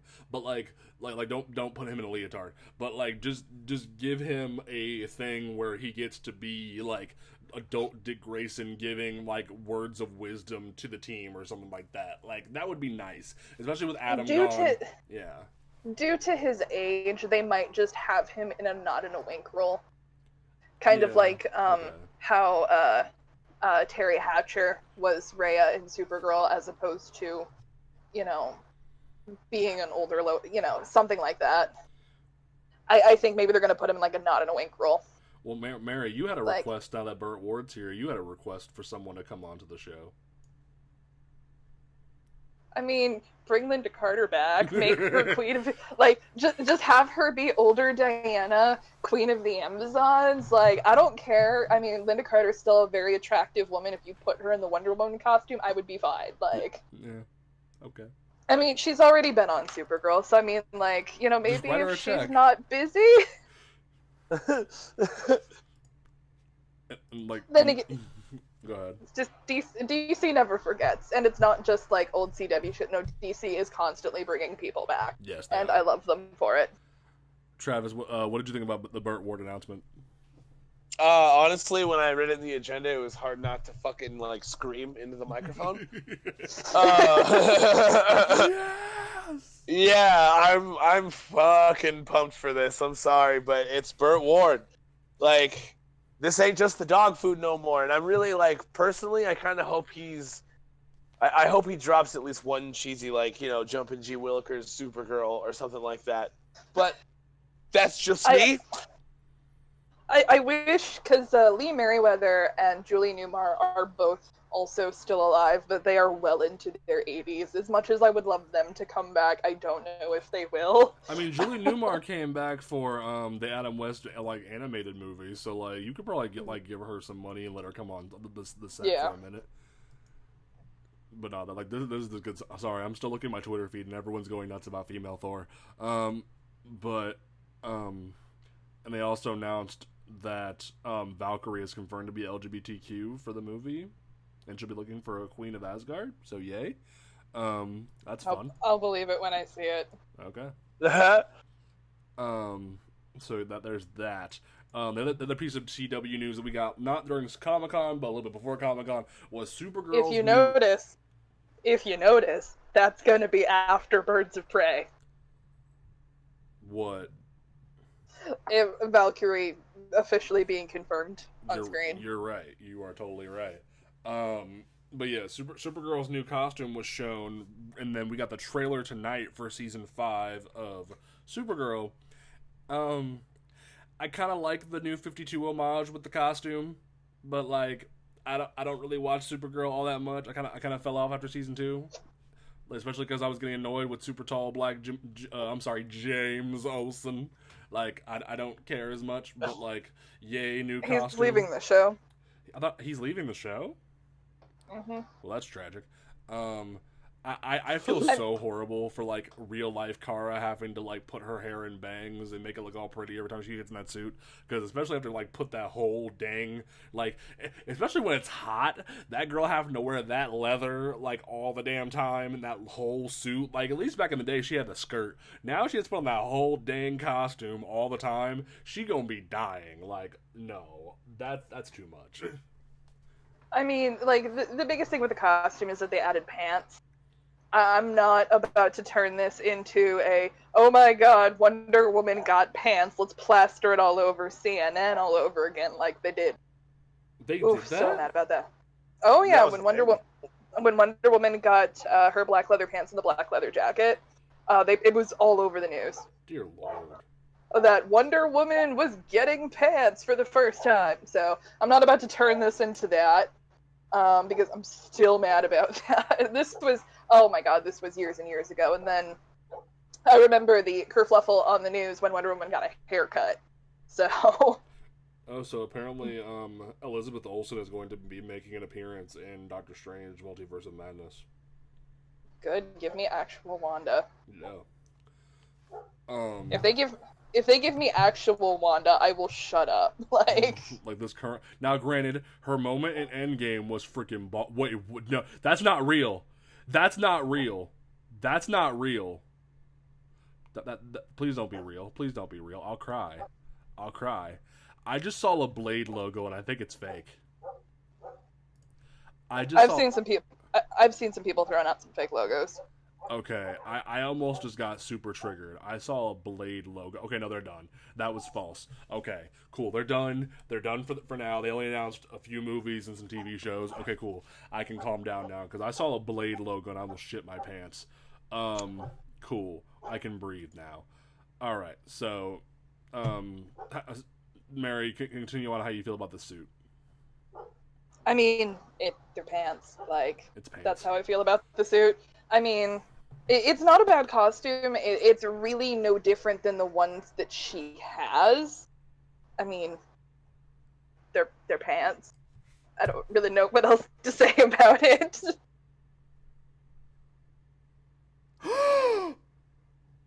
Oh my god. Oh my god. Oh my I don't god. think it's real, James. No. I don't think it's real. It's real. It is? It's Marshala Ali is playing Blade. Blade. Oh shit, it is real. Oh my god. Oh my god. Also confirmed are Black Panther 2, Captain Marvel 2, Fantastic Four, Mutants, and then Guardians 3 are all confirmed. Mutants? It is just called Mutants. I don't know how I feel about that. But oh my god. Blade is getting a new movie with Marshala Ali as Blade. Like I'm here for that. I'm here for that. Blurred Grounds is canceled next week. We're having a Blade episode. We were going to talk. Okay. They have released the official timeline. Black Widow will premiere May 1st of 2020. The Falcon and Winter Soldier is fall of 2020. November 6th, 2020 is The Eternals. February 12th, 2021 is Shang-Chi. Spring of 2021 is WandaVision, which that is a really dumb logo. Yes, it is. May 7th, 2021 is Doctor Strange in the Multiverse of Madness. Yes. Spring 2021 is Loki. Summer 2021 is What If. Fall of 2021 is Hawkeye. And November 5th, 2021 is Thor Love and Thunder. So that is the announced lineup as of right now. Oh my god, Blade. I'm gonna cry. I'm gonna cry. Oh god. We probably won't be seeing Blade until at least 2022. That's fine. Like you've given me a logo. You've given me a brother on stage with a hat on. I don't care. Like I'll wait 2 years, 3 years. I don't care. Like you've given me what I want. Oh my god. Oh. And that is the official end of Hall H for Marvel. Oh my god. That just like sidelined up there. I'm sorry, DC. We'll get back to being nice to you now. No, they had a, like, in terms of movies, they had a pathetic showing this year. They completely pulled out of Hall H. We saw promo art, quote unquote, if you will, of Harley Quinn and Margot Robbie's Harley Quinn and Birds of Prey. We're not getting a Wonder Woman 84 trailer until closer to the end of the year. Birds of Prey is going to have to do something fast because they come out towards the beginning of next year. Oof. Nobody really knows why Warner Brothers pulled out of Hall H, but if they got word that this was Marvel's slate, I can't blame them for pulling out, because anything that they would have announced would have been overshadowed by this. Yeah. So, a lot of people are wondering if they are going to rally and do it at WonderCon, because DC seems to be having a stronger presence at WonderCon. But at least I think WonderCon? I don't know, let me look it up. Wouldn't New York Comic Con be a better choice? Maybe. That could very well be. WonderCon's already passed. Whoopsie doodle. But no, I think my brain was thinking New York Comic Con, but you know. But yeah. But DC's always had a stronger showing at New York Comic Con because that's where they announce a lot of their incoming titles because in terms of comic titles, we really didn't get much from DC. We really didn't. We got Marvel just came in and like kicked the door down, both in movies and comics. They just kicked everything open. Like the only thing from comics that we got was Scott Snyder and Dan DiDio said that Year of the Villain is gonna be the biggest DC event ever, and I'm like, okay, it's gonna be the biggest DC event of the last 4 months. yeah. I mean, DC needs the fixer. They need somebody to come in and just get it in line. I think the TV shows are really what's going for it right now. Yes. I was really hoping we would get a season 2 announcement from Doom Patrol, but we don't have one yet, and that makes me nervous. Yes, I agree as well. That's not good. The return of Brendan Fraser must not be stopped. The return of Brendan Fraser. Well, not to mention that, but DC Universe, it has got to be hemorrhaging money. Because, I mean, they canceled Swamp Thing because of finances. They got kind of boned there. Titans is on a shutdown due to the unfortunate events that we mentioned earlier. But Doom Patrol is one of their most highest critically rated shows. The highest critically rated DC show is Linda Carter's Wonder Woman, which sits at 100% on Rotten Tomatoes. Wow. Yeah. Oh, if you have never seen it, it is good. Like, but no, it sits at 100%, and Doom Patrol is not far behind that. So I am, because, you know, since we're in the DC news section, I'm trying to shift it a little bit. Yeah. But I was hoping for a season 2 announcement. We haven't gotten one. They had a debut panel. They're getting a Blu-ray release. They had the cast there for signing. I think that's good news for season 2. Because I can't imagine that them doing all this crap and then us not getting it. But, I'm sorry, I'm still in like shock right now, so I'm letting you just. I know that's why I've kind of like Crisis on Infinite Earth. It looks like it's shaping up to be very ambitious. Whether or not they can deliver remains to be seen, because it will cross on Flash, Supergirl, Arrow, Legends, and Batwoman. So it is a 5-episode crossover. Wow. So it is essentially a 5-hour crossover. Black Lightning remains confusingly separated. I have very mixed feelings about that. That was one thing that had me frustrated recently, was that in the Entertainment Weekly last week, there was an exclusive like showing of Arrow's new costume, Flash really has a new costume, Supergirl in her skirt costume, and Ruby Rose in her Batwoman costume, all without masks. And the one that was absent was Black Lightning. And and people try to argue with me about this on Twitter. I ended up deleting the post because I was getting frustrated. But why isn't Black Lightning at least in, like, I understand if you don't want him in like the crossovers, but he is a pillar now of the CW universe. He is an African American superhero that has done well critically, and with one of the most better season 1s out of all the CW shows. Why isn't he being treated the same way as the rest of them? The show is having a lot of problems behind the camera. Because executive producer and showrunner Salim Akil is being sued for domestic abuse and copyright infringement. So the show is having some problems behind the camera, at least that we know of in the news, and the second showrunner is his wife. She is not the one suing him for domestic abuse. A former lover who... an alleged former lover who claims to have had an extramarital affair with him. So we're not really sure who's running the show right now. My theory is that maybe Berlanti stepped in to have a heavier hand, but I don't know. I know the show is having issues behind the scenes. And maybe that puts it on shaky ground. I don't know. That is just in terms of behind the scenes. I'm not talking about the show overall. I'm just saying behind the scenes. We might be looking at a new showrunner in the future. All right. I find myself frustrated by that because it feels like it's being treated unfairly. It is absolutely frustrating that the show is being separated, but I kind of have mixed feelings about that because tonally it is so different. from the rest of them, but at the same time, it doesn't make sense to have one of the shows removed. You know, the fact that multiple other CW heroes have been name dropped on the show, because Supergirl has been name dropped, Vixen has been name dropped, like, so I don't know. I'm frustrated because I love these characters and I want them, you know, just you know, kind of take this and push them over. It's that Patrick Star meme. Yes. Why don't we just take this and put it over here? But I don't know. Black Lightning is something that's making the future of Black Lightning is making me sort of nervous right now. Agreed, and I'm frustrated by it.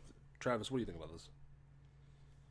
I think it's rather ambitious to try to tackle Crisis on Infinite Earths with the roster that they have. Personally, Yeah. it like because any non-casual comic reader who hears the name Anti-Monitor, like, it's about to go down. You know what I mean? He's the dark side that's not dark side, if that makes any kind of sense. And so when I see this, the art that you sent, I'm assuming that's for the CW, right? Yes. Yes, that is the CW Anti-Monitor. He looks really good, but I Absolutely. I have incredibly high expectations. You know what I mean? And that's just what comes with the character. I want two things. And you both know the two things that I want. Mm-hmm. I want Supergirl fighting the Anti-Monitor, and I want Flash. I want both of them dying, basically. But then I mean, they're gonna now pull the we all Arrow know. saves them thing. Yeah, I know, because we all know that that's the deal he probably made, is that Oliver is going to sacrifice his life in order to save Barry and Kara. But I need those two scenes. I don't care what else happens in the crossover. If those two scenes are not there, in my opinion, the entire crossover is a failure. Yes. I mean, and I'm going into this knowing that Batwoman is going to be a part of this. And you don't even care about that. But I mean, Supergirl's death and Barry's death are two of, you know, not only the most important deaths in all of comics, because they done stayed dead for a long ass time. Yep. I mean, they are both. I mean, to do it within an issue of each other. And, you know, Supergirl's death is one of the most emotionally charged, I'd say, in comics, because she knows she's going to die. She does it anyway. Like, she is cracking the Anti-Monitor's armor. She is going so hard. And then Dr. Light and Superman had to be I'm sorry. I'm going on a crisis tangent. Dude, I'm literally, like, tweeting #Blade right now. You can do it. Like, you are fine. Like, but I mean, Crisis on Infinite Earth is one of the most transformative storylines in all of comics, because it gave birth to the comic book event. And it is probably the loftiest of all of, you know, comic events. So it is Crisis on Infinite Earth is one of DC's top storylines, and for them to tackle it for TV, the CW does interesting things, and I think they can do something interesting with it. I think sometimes people get it too in their heads of, you have to follow the comic 100% of the time. That's why it's called an adaptation and not a page for page, you know? Yes. Mm-hmm. Is that they're going to do something new with it. Yeah. But those are the two scenes you have to do. Because, I mean, Dr. Light's probably not going to be in this at all. And she is, like, the character in Crisis. But those are the two things I want going into Crisis. It's ambitious. Like Travis said, the Anti-Monitor looks great. I don't want to know how expensive this is. Probably very because... Well, CBS dropped Supergirl because Supergirl was pushing $1 million an episode in season 1.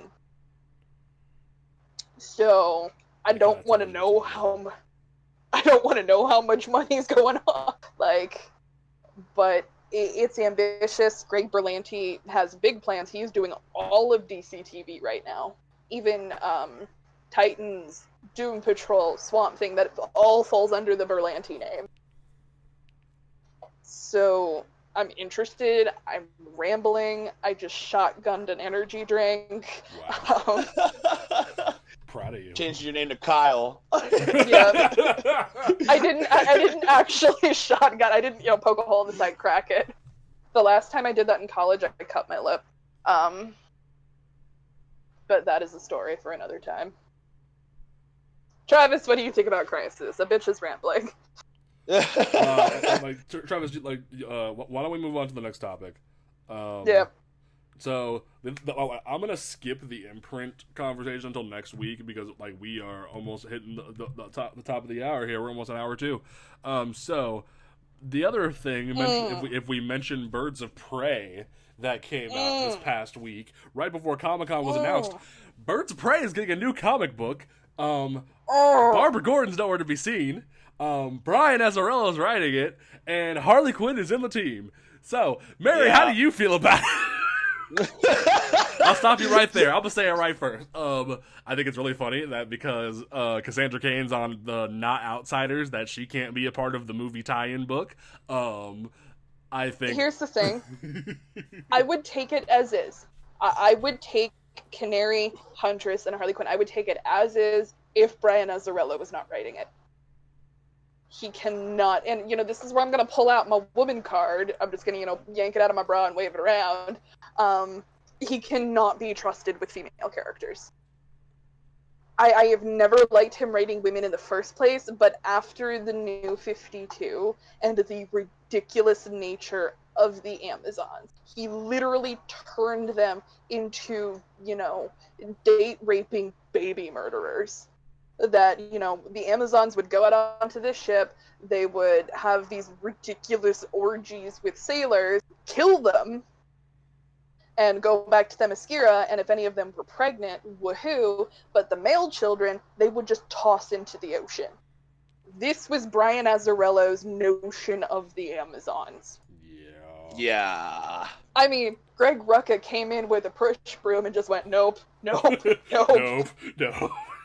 Funny enough, I imagine, when they do curling, they have the little guys with the brooms and curling. That was Greg Rucka and the continuity. But no, I would take all of this as is, because you have the incomparable Emanuela Lupacchino on artwork. Her art is perfect. I actually have a note in my pull list at my comic shop that if any of my books has a Lupacchino cover, to pull that regardless. Wow. And my heart doesn't know what to do. I am irritated at the exclusion of Barbara Gordon, but at the same time, having her as Batgirl on the team as well was also strange. Yes. And I'm even going back to the New 52 with that one, because it was the first time we saw her as Batgirl with the Birds of Prey. Yes, it was very weird. I did like the New 52 lineup. I did. I really enjoyed that lineup. And then Batgirl and the Birds of Prey in Rebirth was one of my favorite Rebirth books because I love the Bensons. They did amazing stuff. But Barbara Batgirl was still a little strange. Also, calling the book Batgirl and the Birds of Prey was just odd. Yeah. I think it was their way of kind of okay, she's not technically going to be Oracle. I think having the founder of the team not be in the movie is weird. Yes, it is, and it's really annoying. It's very strange. But we do not know if Barbara is not in the movie. Currently, yeah, we don't know. We currently do not know if Barbara's in the movie, and I am withholding damnation at that point. Is that if the movie comes out and Barbara's not in it, I will be angry. But DC likes to kind of do their twists and turns every so often. And I'm wondering, maybe since Barbara is such a fan favorite, if she will be a twist in the movie. Because you remember going into BVS, everybody thought Jenna Malone was going to be Barbara Gordon. They thought they had announced her as Robin, as Carrie Kelly Robin at the MTV Movie Awards. No, that was fabricated. Oh, that was fabricated? That was fabricated. That was never officially announced through DC. DC kept very quiet about who she was going to be, and then a French magazine credited her as Barbara Gordon, and Jenna Malone herself repeatedly denied. She's Jeanette Clyburn in BVS, who might be coming back for Flash. Okay. So either they're going to recast Jeanette Clyburn or Jenna Malone might be coming back for that. But we know Oracle exists in the DC in the DCEU. We know she exists. We have had confirmation of that. But I don't know.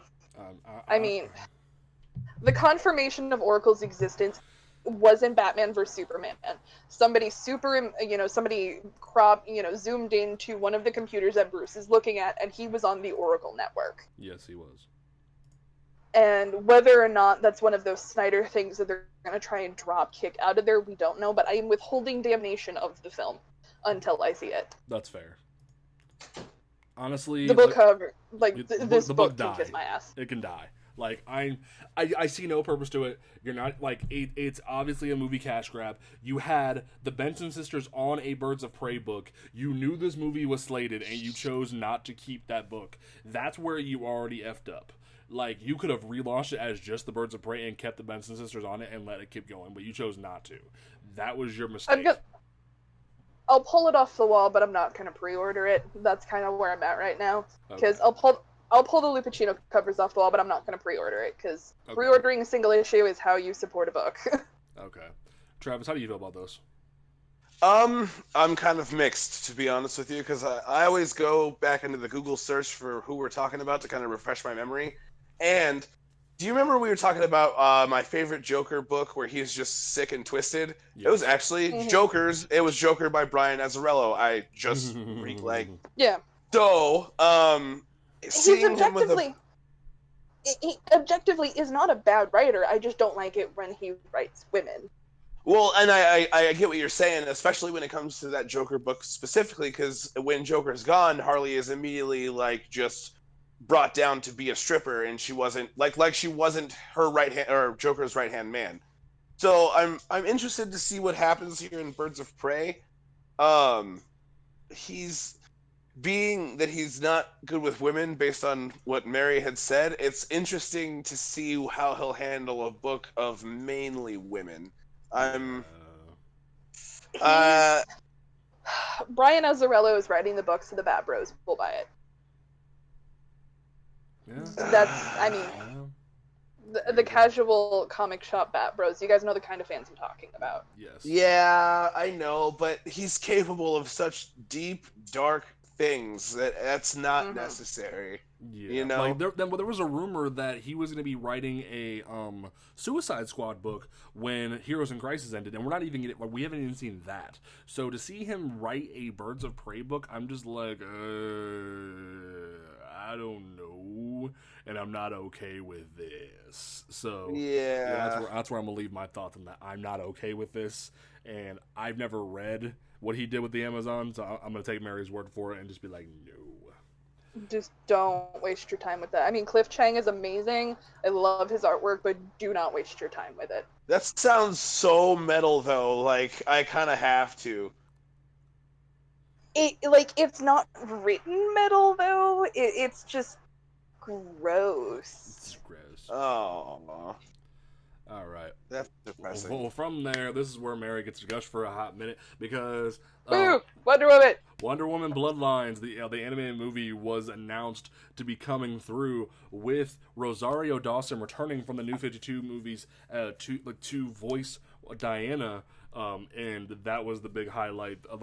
They showed an animated still was leaked, but it's not official. It definitely looks like a new art style that I really enjoy. Veronica Cale's gonna be in it. Yes. Yes. Veronica Cale is essentially Wonder Woman's Lex Luthor.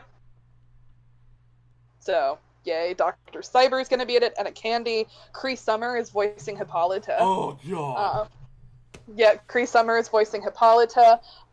Dr. Poison is gonna be in it. She was in the first Wonder Woman movie.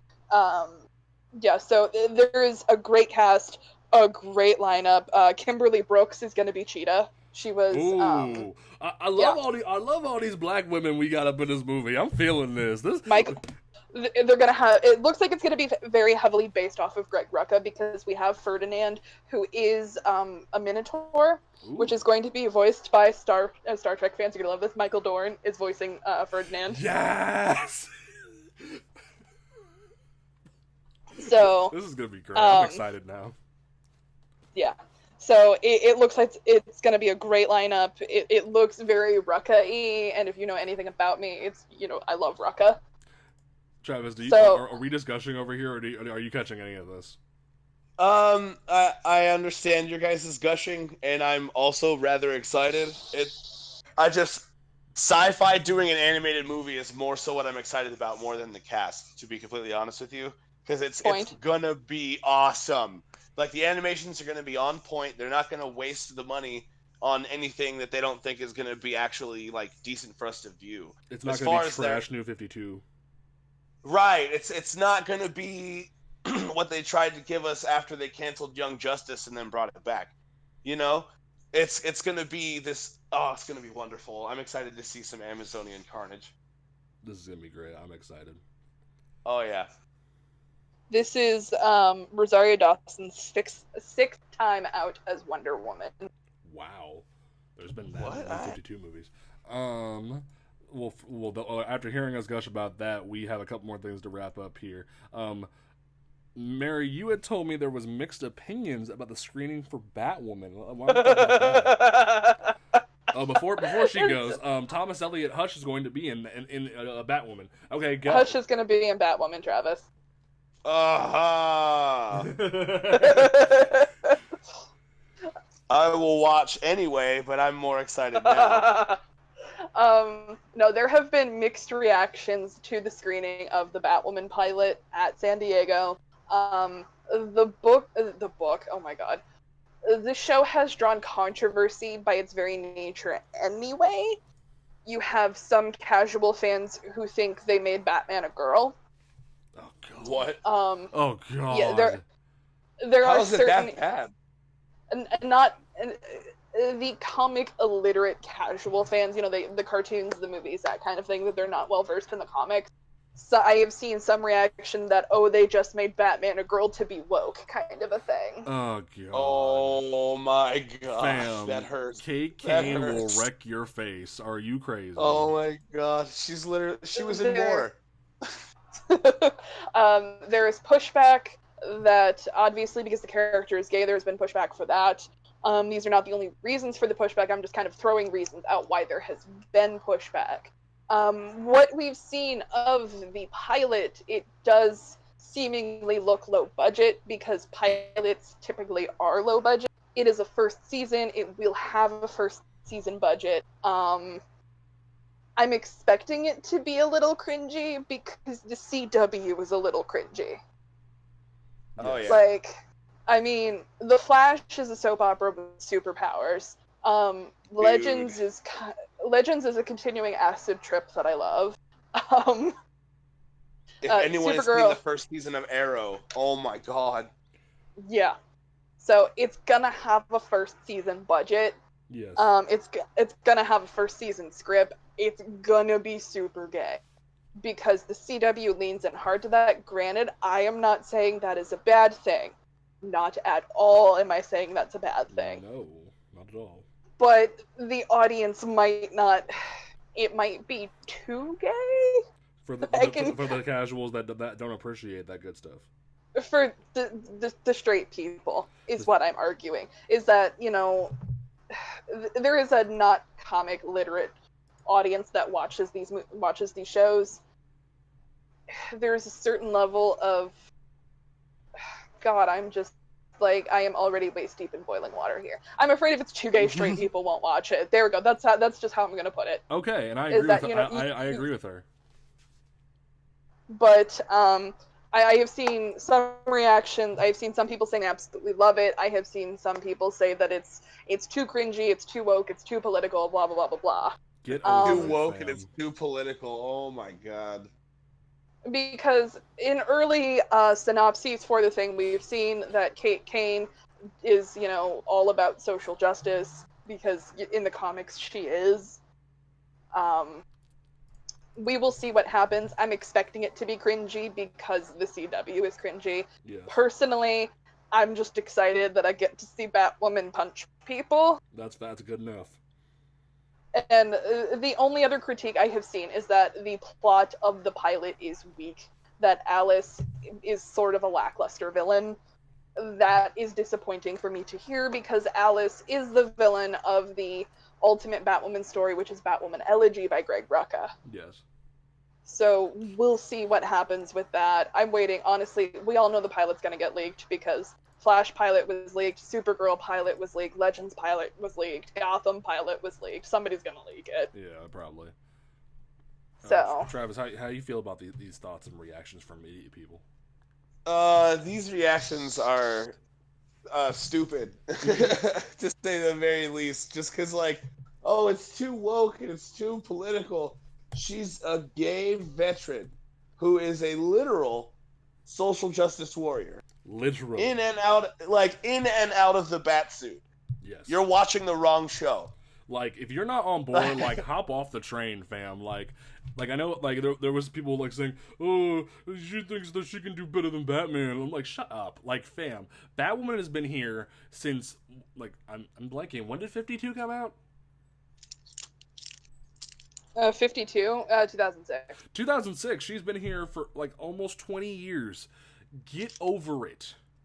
Like, literally, get over it. She is a lesbian crime-fighting superhero that's been kicking ass for so long now. She is a staple of the Bat family, almost as long as Stephanie Brown and Tim Drake, and older than Damian Wayne. So, get over it. Like, literally. Okay, here is one, because I'm trying not to, I don't want to seem completely biased, because I'm probably going to love it regardless, but here, I just scrolled through Twitter. Here's something somebody said. Now that the pilot has been screened, I can finally say that Batwoman is truly one of the most god-awful things I have ever had the misfortune of watch. Picture the worst fan film you've ever seen and multiply that by 1,000, and that still doesn't even come close. The writing, acting, editing, choreography, lighting, and cinematography are just atrocious. Not a single redeeming quality. It's all garbage. CW needs to give up already. Oh, God. Okay, well, people are stupid. And even if it's cringe, it's CW. Yeah. Like, get over it. Like, yes, Arrow has its bad moments. Arrow's a bad show regardless. Flash has its way of bringing new people into DC Comics. Like, I may not agree with a lot of things that Flash does, but the stories are compelling for enough people to love it. So it's great. Legends has turned into this weird, fun, queer thing that the community has embraced. They don't give a shit. They don't care anymore. Like, it's people love it for what it is. Black Lightning has just broken down the barriers of social justice stuff. So if Black Lightning can do it, Batwoman can do it. Get over it. That's my final word on that. Any closing thoughts before we wrap up, guys? Honestly, for every, like, oh my god, this is a terrible review, I have seen, oh my god, this is an amazing review, so it's literally mixed right now. Travis, how you feeling? Oh, man, I didn't mean to cut you off. I'm sorry. Oh, I was just going to say, we'll find out in October. You'll hear all about it. Travis, how you feel? I'm going to watch it. I watched Legends of Tomorrow because it was gay as fuck, and I loved it. Like, when they let Wentworth Miller unleash, I was for it. So I'm really excited to see Ruby Rose have a relatable, compelling character. And if the writing's good, I'm good. That's it. Okay, well, we're going to go before I shit my pants because a screenshot from Titan Season 2 leaked, and I see Garth, and I'm really excited because there's literally a shot of Wonder Girl, Garth, Robin, Hawk, and Dove walking down a corridor, and I'm really excited. But we're going to go now before James has an accident. Yeah. Thank you so much for tuning in to this episode of Panel Talk. We really appreciate you sitting and hanging out with us for the past 2 hours. This has been an amazing time talking about everything from San Diego Comic-Con. We will be back next week for more of the news. There are some stuff we have missed. There were some trailers. There was some other good stuff that came out in the indie scene. Oh my God. There's so much that we have talked about, and we will talk about it. We will talk about more stuff next time. So, my closing statement, as always, is support your local comic book shop. Thomas, I am tired. Travis, what is your closing statement for episode 11? Stop hating gay stuff.